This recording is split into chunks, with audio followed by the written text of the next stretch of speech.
os anos foram passando e eu fui vendo que eu ia ficar. Porque quando falaram, você é leproso, você vai ficar aqui. Não tem esse negócio de pouco tempo você vai curar, você vai voltar, não. Você nunca mais volta à sociedade. Então, eu dediquei minha vida àquilo. Eu falei assim, eu vou viver aqui mesmo, então é aqui o meu pedacinho. E no eu revolucionar, lá em Padre Damião, fazendo muitas festas, muitos desfiles de fantasia, de carnaval, o diretor daqui de Santa Isabel me descobriu lá, que é o Dr. Taufik Raidan, era um sírio, que era diretor na época. E ele me convidou que viesse passar uns tempos aqui. Eu vim. E eu vi que aqui era maior, era mais perto da capital, e eu queria cada vez mais me afastar de Juiz de Fora, porque ainda me doía. Os meus amigos ficaram sabendo que eu fui para a Europa, porque perguntaram por mim. Em casa, eles mentiram. Porque devido à família ser política, né? Eles não podiam falar que tinha um leproso na família, então eles disseram que eu conhecia uma bailarina na boate Moulin Rouge, na Rua Alves, que eu frequentava mesmo essa boate, né? Então, e que eu fugi para a Europa, que eu fui embora para a Europa e tal. Mas, na verdade, eu estava era aqui.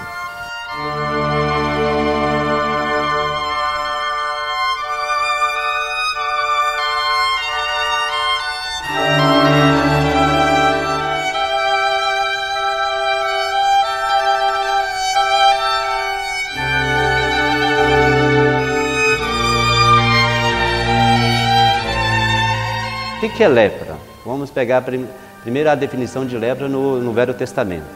Então existe lá, principalmente em Levítico, define lepra. Tem lepra da roupa, lepra da casa, lepra de pessoas. Então lepra significava também toda e qualquer impureza. Impureza do ponto de vista físico e impureza do ponto de vista moral.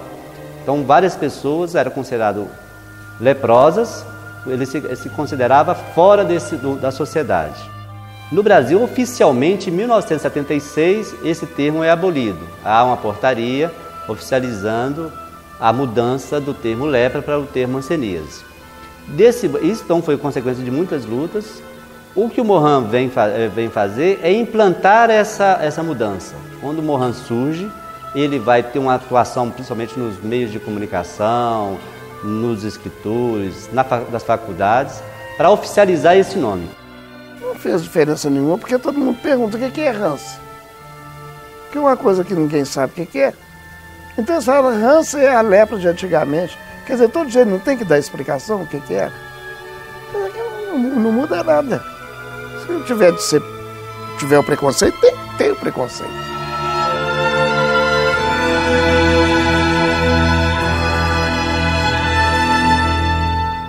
Às vezes o paciente vinha para aqui, mas fugia, porque deixava a família lá, né? Esse era o sistema antigo, era um tripé: leprosário, dispensário e preventório. O leprosário era para tratamento do doente, compulsoriamente. O dispensário era para descobrir os casos novos, né? E o preventório para abrigar filhos desses doentes. Porque naquele tempo, a doente de hanseníase, ele não podia criar o filho. Eu me lembro assim, que quando a gente era maiorzinha, 10, 12 anos, os pais iam visitar a gente lá. Então tinha uma grade, tinha um campo de futebol, e nesse campo de futebol, na rua, tinha uma grade de tela. Então os pais ficavam na rua e a gente do lado de lá do internato, entendeu? Então era assim que a gente via os pais da gente. Mas meus pais, minha mãe, só minha mãe, né? Ela ia muito pouco lá, porque não tinha condições, né? Eu lembro que eu era pequena, eu chorava porque os pais dos outros davam dinheiro, né, para as filhas, e ninguém me dava dinheiro, me dava nada, né? Então o dinheiro que os pais davam pra gente era recolhido assim numa sacola. A gente não punha a mão em nada, não. A gente nem pegava na mão dos pais da gente, não. A gente ficava aqui e eles aí. Então o dinheiro que eles davam era recolhido numa sacola, né? e pegava um caderno e escrevia Minervina, R$1, fulana de tal, centavo, a quantidade que os pais davam. Aí depois daquele dinheiro ia para estufa e os passados ferro e tudo, aí é que vinha para a mão da gente. Minha mãe é uma artista, é uma pessoa muito sensível, ela tocava acordeon, ela bordava, canta, então assim, e ela teve uma formação, ela foi criada por irmãs de caridade, então ela teve uma formação bem voltada para isso.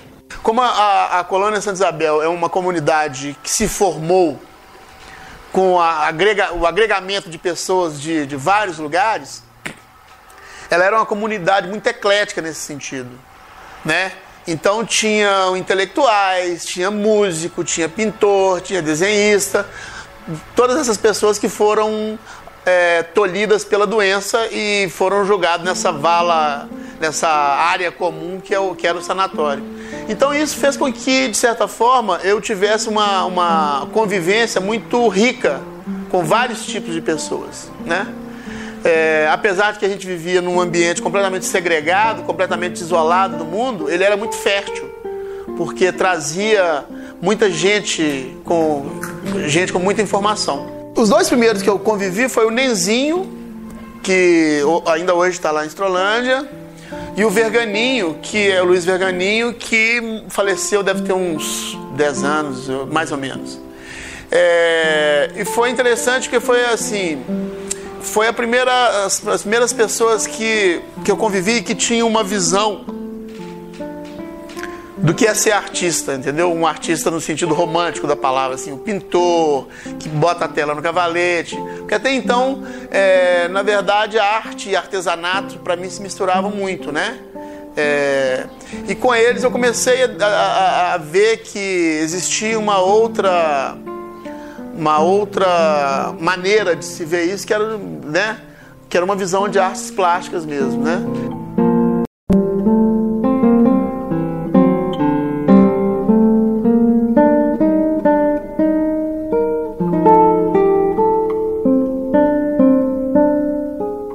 Era uma arte que ela era limitada somente ao nosso meio.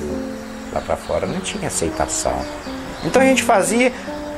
mas tem aquela preocupação, eles faziam sem aquela preocupação que eles tinham que ganhar dinheiro com aquilo. É uma forma de buscar esse alívio para essa dor, né? Então, automaticamente estava inibindo aquela dor, ele não deixava que aquela dor, né, pudesse castigá-los tanto, né?